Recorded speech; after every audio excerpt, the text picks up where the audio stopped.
Bəli, Türkiyənin terrorla mübarizəsi davam edir və bu çərçivədə FETÖ terror təşkilatı ilə mübarizə amansız və aramsız olaraq davam edir.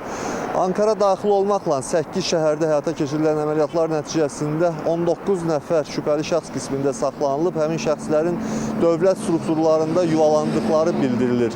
Daxili İşlər Naziri Əli Yerlikaya bildirib ki, son 2 həftə ərzində 39 şəhərdə həyata keçirilən əməliyyatlar nəticəsində ümumilikdə 160 nəfər şübhəli şəxs qismində saxlanılıb. Onlardan 90 haqqında artıq həbs qəti imkan tədbiri seçilib.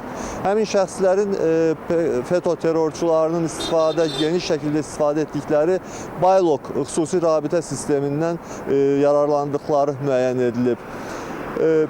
Həmin şübhəlilərin xüsusilə Xarici İşlər Nazirliyinin hərbi, təhsil və maliyyə strukturlarında yuvalandıqları haqqında da məlumatlar var.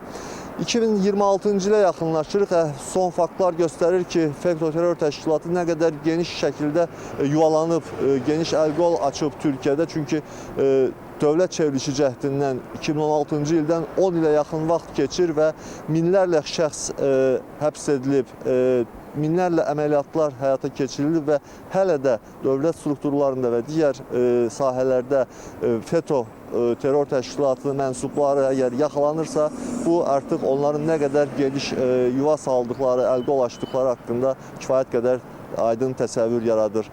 Əməliyyatlar davam edir və biz bunlar haqqında məlumatları çatdırmağa davam edəcəyik. Söz yenidən sizdədir.